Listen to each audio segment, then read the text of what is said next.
నమస్తే సార్. శ్రీమాత్రే నమః. ఈ మాసంలో కర్కాటక రాశి వారికి ఎలా ఉండబోతుంది? కర్కాటక లగ్నము.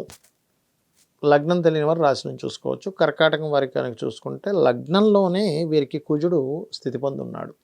సో ఎప్పుడైతే కుజుడు అక్కడ ఉన్నాడో ఆ కుజుడు ఏంటంటే పర్టికులర్గా మీకు కెరియర్ స్థానానికి కారకుడు, దశమాధిపతి అవుతాడు. లగ్నంలో ఉన్నాడు. సో లగ్నంలో ఉన్నప్పుడు ఏమవుతుందంటే పర్టికులర్గా ఇక్కడ ఈ కెరియర్ సంబంధించినటువంటి విషయాల్లో స్ట్రెస్ ఎక్కువగా ఇస్తాడనమాట ఇక్కడ. అంటే ఎక్కువ స్ట్రెస్ అనేటువంటిది ఉంటుంది కెరీర్ విషయంలో, అదొకటి. ఇది ఎప్పటి వరకు ఉంటుంది ఏంటంటే కుజుడు ఈ 1 మంత్ అంతా ఇక్కడే ఉంటాడు. అండ్ దాని తర్వాత మళ్ళీ వెనక్కి వెళ్ళడం, మళ్ళీ రావడం, అంటే ఇది ఒక 4.5 5 months పాటు ఈ తిరుగుడు అనేటువంటిది ఉంటుంది. కాబట్టి కెరీర్ విషయంలో తొందరపాటు నిర్ణయాలు పనికిరాదు. అలాగే మీకు అష్టమ స్థానంలో శని, అంటే అష్టమ స్థానంలో ఎప్పుడైతే శని భగవానుడు ఉన్నాడో, సహజంగా అష్టమ శని అంటూ ఉంటాం. ఆ విషయంలో కొన్ని కెరీర్ విషయంలో స్ట్రెస్ రావడము, మార్పులు కూడా ఇస్తాడు అష్టమంలో శని ఉన్నప్పుడు. సర్వసాధారణంగా సహజంగా జన్మజాతకంలో అష్టమంలో శని ఉంటే దీర్ఘాయుద్ధాయం ఉంటారు. బట్ ఇది అండ్ మెడికల్ రంగాల్లో ఉండేటువంటి వారికి వాళ్ళ యొక్క కెరియర్ డెవలప్మెంట్స్కి బాగుంటుంది. ఏదైనా ఇప్పుడు కెరియర్ అనేటువంటిది ఏంటంటే ఏదైనా ఆరోగ్యానికి సంబంధించి మెడికల్ రిలేటెడ్ సంబంధించిన వాటి మూలంగా ఇంప్రూవ్మెంట్స్ ఉంటాయి. కాకపోతే మీరు 3లో కేతు ఉన్నందుకు ఏదైనా అగ్రిమెంట్స్, కాంట్రాక్ట్స్, ఎవరితోనైనా ఏదైనా మాట్లాడడము, అంటే కొన్ని అగ్రిమెంట్స్ చేసుకుని ఉంటాం కదా, అటువంటి విషయాల్లో మాత్రం కొంత జాగ్రత్తగా ఉండాలి. అండ్ అదేవిధంగా ఇంకొక విషయం ఏంటంటే 3వ తేదీ తర్వాత మీ యొక్క జీవిత భాగస్వామికి ఏదైనా ఉద్యోగం రావడము, లేదా మీ జీవిత భాగస్వామి పేరు మీద మీరు ఏదైనా ప్లాటో, గృహమో, వాహనం, ఏదైనా వస్త్రాలు లేకపోతే ఆభరణాలు లాంటివి కొనుగోలు చేయడం తర్వాత చూపిస్తుంది కర్కాటకం వారికి. అలాగే కొద్దిగా లగ్నంలో కుజుడుండి అష్టమంలో శని ఉన్నందుకు కొంచెం వాహనం మీద వెళ్ళేటప్పుడు కూడా కొంచెం జాగ్రత్తగా వెళ్తూ ఉండాలి. పెద్ద ఇబ్బంది ఏం కాదు, కానీ కొంచెం ఆ కేర్ అనేటువంటిది తీసుకుంటూ ఉండాలి. అండ్ అదేవిధంగా మనకి 16వ తేదీ నుంచి దాదాపుగా 16వ తేదీ నుంచి రవి మారుతాడు 6వ స్థానంలోకి. 6లో రవి మారడం అనేటువంటిది కర్కాటకం వారికి మంచిదే చెప్పాలంటే. అంటే ఏ విషయాల్లో మంచిది అంటే కొంచెం ఫైనాన్షియల్ గ్రోత్ ఇస్తుంది. గవర్నమెంట్ రిలేటెడ్గా ఏదైనా ప్రయత్నాలు చేసినట్లయితే, ఎందుకంటే మనకి డైలీ రొటీన్ లైఫ్ కారక స్థానంలోకి కొన్ని ఈ కెరియర్ స్థానం, 6వ స్థానం కూడా కెరియర్ స్థానంగా చెప్తూ ఉంటారు. స్థానానికి రవి ఎప్పుడైతే కనెక్టివిటీ ఏర్పడుతుందో, మీరు పర్టికులర్గా ఈ ఉద్యోగ సంబంధించిన విషయంలో గవర్నమెంట్ రిలేటెడ్ సంబంధించిన ప్రయత్నం కనుక చేసినట్లయితే 100% ఇది సక్సెస్ అవుతుందని చెప్పుకోవచ్చు. రైట్. ఇక అదేవిధంగా చూసుకున్నట్లయితే ఇక్కడ చేయవలసిన దేవతారాధన ఏమిటి? ఎక్కువగా సుబ్రహ్మణ్యేశ్వర స్వామి ఆరాధన చేయడము చేస్తూ ఉండాలి. అండ్ ఆఫ్టర్ 3rd తర్వాత వివాహం కోసం చేసే ప్రయత్నాలు కూడా సక్సెస్ అవుతాయి అనేటువంటి చూపిస్తుంది. కాకపోతే కొంచెం కోపము, ఉద్రేకం పెరుగుతూ ఉంటాయి లగ్నంలో కూర్చుండడం వల్ల. ఇవి చూసుకుంటూ సుబ్రహ్మణ్య స్వామి ఆరాధన చేసుకుంటూ శని, కుజ, రాహుకేతు గ్రహాల దగ్గర దీపారాధన చేసినట్లయితే అన్ని విధాలా బాగుంటుంది. గురువుగారు, చాలా మందికి ఈ రాశి అని తెలియదు కదా, సో అలాంటి వారికి గోచారాలను ఉపయోగించి ఎటువంటి పద్ధతులను చెప్తారు మీరు? అయితే ఇప్పుడు మీరు అడిగినట్టుగా కొంతమందికి జాతక చక్రం ఉండదు. జాతక చక్రం లేని వాళ్ళు ఈ శని, కుజ పరస్పర వీక్షణ వల్ల అందరూ అసలు ఏం చేసుకోవాలి? ఇప్పుడు పలానా నక్షత్రం తెలియదు, రాశి తెలియదు, అలాంటి వారు ఏం చేసుకోవాలంటే ముఖ్యంగా ఈ శని కుజుల యొక్క ప్రభావం ఫస్ట్ 1 month ఎక్కువగా ఉంది. దాని తర్వాత ఒక 4.5 months దీని యొక్క ప్రభావం స్వల్పంగా ఉంటుంది. సహజంగా దీనివల్ల ఏంటంటే మనకి సొసైటీలో కూడా కాస్త గొడవలు, మనం ఆల్రెడీ ఈ క్రోధినామ సంవత్సరంలో కాస్త గొడవలు ఎక్కువ అవుతుంటాయని చెప్పుకున్నాం. అదే పరంగా మనకి క్రోధినామ సంవత్సరం వచ్చినప్పటి నుంచి అలాగే ఉంది పరిస్థితి. అంత గందరగోళ పరిస్థితే ఉంది, మనం చూస్తూ ఉన్నాం.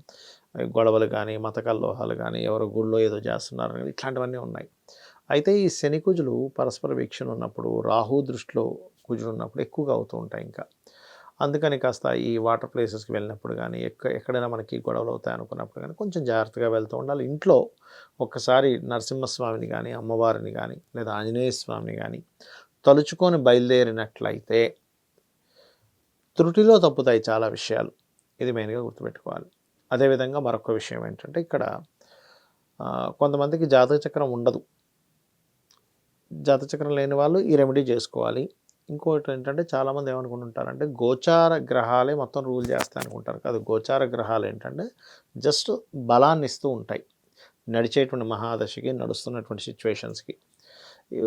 అయితే దీనికంటే ముఖ్యంగా ఏంటంటే మీ పర్సనల్ చార్ట్ చూసుకోవాలి. అంటే మీరు మీరు పుట్టినటువంటి తేదీ, నెల, సమయము, అదేవిధంగా ప్రాంతము, అంటే ఎక్కడ పుట్టారు, వీటిని తీసుకొని మీ లగ్న బలం ఎలా ఉంది. మీ లగ్నం బలంగా ఉందనుకోండి, ఆటోమేటిక్గా ఏమవుతుందంటే మీరు చేసేటువంటి ప్రతి పనిలోని సక్సెస్ఫుల్గా వెళ్తూ ఉంటారు. మీరు అంటే లగ్న బలం వల్ల ఏమిటి వస్తుంది అంటే మీ స్ట్రెంగ్త్, అంటే మీరు స్ట్రాంగ్గా ఉన్నారా లేదా అనేటువంటిది మీ లగ్న బలం చెప్తుంది. మీ స్ట్రెంగ్త్ అవ్వాలంటే ఏం చేయాలో చెప్తుంది లగ్న బలం. ఇప్పుడు ఫైనాన్షియల్గా రావట్లేదు కొంతమందికి, మీ ధనాధిపతిని చూసుకోవాలంటే మీ ధనకారకుడు ఎలా ఉన్నాడు. ధనాన్ని ఇచ్చేది కేవలం రెండవ అధిపతి ఒకటే కాదు, 12 భావాలు ధనాన్ని ఇస్తాయి. కానీ ఒక్కొక్కరికి ఒక్కో భావం ధనం ఇస్తుంది. అంటే కొంతమందికి రియల్ ఎస్టేట్లో వస్తుందంటే 4వ భావం వల్ల, కొంతమందికి ఎడ్యుకేషన్లో వస్తుందంటే 9వ భావం 2వ భావం కలయికల వల్ల, ఇంకొంతమందికి వ్యాపారాల్లో వస్తుందంటే బుధుడు వల్ల, ఇంకొంతమందికి సర్వీసెస్లో వస్తుందంటే 12వ అధిపతి ధనాధిపతి కలవడం వల్ల, విదేశాల్లో వస్తుందా అనేది చూసుకోవాలి. అదేవిధంగా కొంతమందికి అంటే సోదరులే శత్రువులు అవుతూ ఉంటారు. ఎందుకు? బికాజ్ ఆఫ్ థర్డ్ హౌస్ పాడైంది. అదేవిధంగా మరి కొంతమందికి అంటే ఉద్యోగం రాదు, ఎంత ప్రయత్నిస్తున్నా. అలాంటప్పుడు లలితా సహస్రనామాల్లో ఓం శ్రీమాతా శ్రీ మహారాజ్ని శ్రీమత్ సింహాసనేశ్వరి నమః చేసుకోవచ్చు, లేదా ఓం మాణిక్య మకుటాకార జానుద్వయ విరాజితాయై నమః అనే నామస్మరణ చేసుకోవచ్చు. ఇవి చేసుకోవాలి. అలా కాకుండా కొంతమంది ఏంటంటే అసలు విదేశీ యోగమే ఉండదు, విదేశాల కోసం ప్రయత్నం చేస్తుంటారు. అసలు 12వ అధిపతి మీ జాతకంలో విదేశాలకు వెళ్తే బాగుంది అంటే మీరు ఇక్కడ ఉండడం వేస్ట్. లేదు 12వ అధిపతి బాగాలేడు అంటే విదేశాలకు వెళ్ళడం వల్ల వేస్ట్ అవుతుంది. అది ఆ క్లారిటీ అనేటువంటిది మీ జన్మజాతకంలో ఉంటుంది. కేవలం 12వ స్థానం అంటే విదేశాలు మాత్రమే కాకుండా ఇన్వెస్ట్మెంట్స్, మనం చూడండి రైట్ టైంలో ఇన్వెస్ట్మెంట్ ఏదైనా చేశామంటే అది కలిసి వస్తుంది. రైట్ టైం ఇన్వెస్ట్మెంట్స్ ఎట్లా తెలుసుకుంటాము? మీ 12వ స్థానం ఏదైతే ఉందో అది ఫ్రూట్ఫుల్ అయ్యే టైమ్స్ కొన్ని ఉంటాయి. ఈ టైంలో ఇన్వెస్ట్మెంట్ చేస్తే మంచిది, ఈ టైంలో ఇన్వెస్ట్మెంట్ చేస్తే మంచిది కాదని రెండు ఉంటాయి అక్కడ. అది రైట్ టైం ఇన్వెస్ట్మెంట్ ఎప్పుడు కూడా మంచి ఫలితాలు ఇస్తుంది. ఆ రకంగా ఏంటంటే మీది రైట్ టైం ఇన్వెస్ట్మెంటా కాదా అనేటువంటిది ముఖ్యంగా తెలుసుకోవాలి. ఓకే, అది మెయిన్గా చూసుకోవాలి. అది మీ 12వ స్థానాధిపతి, మీ ధనాధిపతి, మీకు ఏ మహాదశ నడుస్తుంది, ఏ అంతర్దశ నడుస్తుంది, అప్పుడు మీరు ఈ గోచారం. అయితే మీకు ఇక్కడ సందేహం కలగవచ్చు, మరి ఈ గోచార ఫలితాలు ఎందుకు చెప్పుకుంటున్నాం ప్రతి నెల అంటే, ఇప్పుడున్న కండిషన్, ఇప్పుడు బయట వాతావరణం ఒక రకంగా ఉంది. మనం అనుకుంటాం ఏంటి, ఇప్పుడు కొంతసేపు అయితే బాగా వర్షం పడుతుంది, లేకపోతే ట్రాఫిక్ జామ్ ఉంటుంది అనుకుంటాం ఒక దగ్గరికి వెళ్ళాలంటే. టైం బట్టి మార్నింగ్ 6కో 7కో మనం కార్ వేసుకుని వెళ్తే పెద్ద ట్రాఫిక్ ఉంటుంది. అదే 9 o'clock పీక్ టైం అయితే ఎక్కువ ట్రాఫిక్ ఉంటుంది, టైం ఎక్కువ పడుతుంది. అది మనం బయట ఉండే ట్రాఫిక్ని క్యాలిక్యులేట్ చేసుకుని మనం ఎలా అయితే ముందుగా బయలుదేరడమో, ఆ టైం సరిపోయేలాగా ఎలా బయలుదేరతామో, సేమ్ యాజ్ ఇట్ ఈజ్ గోచారం కూడా అంతే. ఇప్పుడు గోచార గ్రహాలు ఈ ఫలితాలు ఇస్తున్నాయి కాబట్టి ఈ ఫలితాలు ఇచ్చేటప్పుడు నేను ఈ ప్రయత్నం అనేటువంటిది ఇంకొంచెం ఎక్కువ ఎఫర్ట్ పెట్టాలి.